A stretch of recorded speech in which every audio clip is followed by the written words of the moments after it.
Welcome to the Namibia Oil and Gas podcast, your weekly gateway to the latest news and developments shaping Namibia's dynamic oil and gas sector. It's Friday, 23rd January 2026, and I am Taniel Tnokoses with the latest news, updates, and insights from the Namibia oil and gas industry.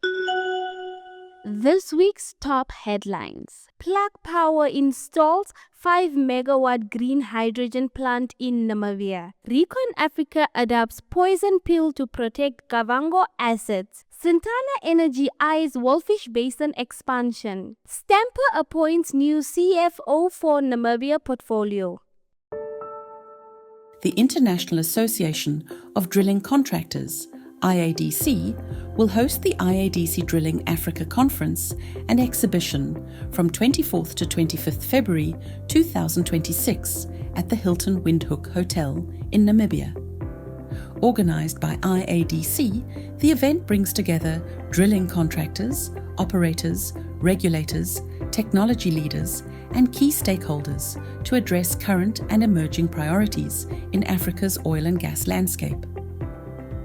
Under the focus of advancing operational excellence and industry readiness, the IADC Drilling Africa Conference will explore critical themes including local content, global and regional market outlook, bankable contracts for drilling contractors, AI and automation, well planning, well control, sustainability, leadership, and engaging the next generation workforce.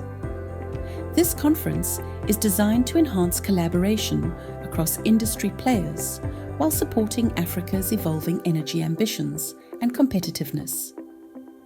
Learn more or register at www.iadc.org.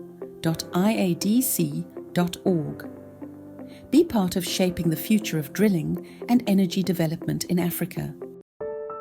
Namibia has reached a major green hydrogen milestone with the successful installation of a 5 megawatt Gen Eco electrolyzer by Plug Power at the Clean Energy Solutions Namibia Hydrogen Dune project in Walvis Bay.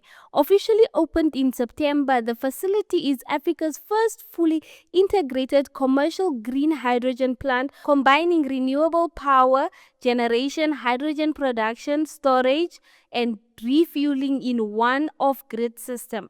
The project pairs a 5 megawatt solar park spread across 6.5 hectares with battery storage and plug PME electrolyzer technology to produce renewable hydrogen for real-world applications. This hydrogen will fuel trucks, port and railway equipment, small vessels operating through the port of Walvis Bay, and vehicles converted on site for dual fuel use. Beyond transportation, the project establishes a vertically integrated model linking clean electricity to clean hydrogen molecules, positioning Namibia as a practical early mover in hydrogen mobility and industrial decarbonization across the region. ReconAfrica has taken a decisive corporate step to safeguard its Namibian exploration portfolio, adopting a shareholder rights plan commonly known as Poison Pill to deter hostile takeover attempts. The Canadian-listed explorer says the move is preventative, designed to give its board and shareholders time to assess any unsolicited bids and ensure fair treatment as exploration activities in the Kavango Basin continues. For Namibia, the implications extend well beyond corporate governance.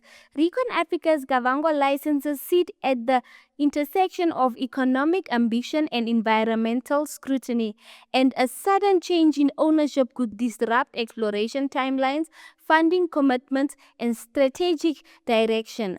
By activating this rights plan, ReconAfrica is signaling confidence in the long-term value of its Namibian assets and clear intentions to control how and on what terms any future ownership changes occurs. Sintana Energy has signaled potential expansion offshore Namibia after entering into a letter of intent to secure exclusivity over an indirect interest in petroleum exploration license 37 in the Walvis Basin.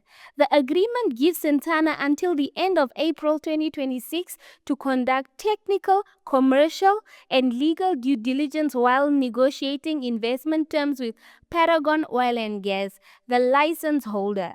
PEL 37 sits in a highly strategic position directly north of PEL 82, where Sintana already has exposure through Castor's energy and where exploration drilling is expected, with relatively shallow water depths and prospects overlaying a proven oil-prone source rock. The license offers material upside at the relative low entry cost. If completed, the transaction could deepen Sintana's footprint in one of Namibia's most closely watched offshore basins, reinforcing confidence and continued exploration momentum. Namibia Oil and Gas has appointed Kevin Ma as Chief Financial Officer and Corporate Secretary effective 16 January 2026, bolstering its financial leadership as it advances offshore Namibia Portfolio. Ma brings extensive experience in capital market, corporate finance, and financial governance, having advised public and private companies across the energy and natural resources sector.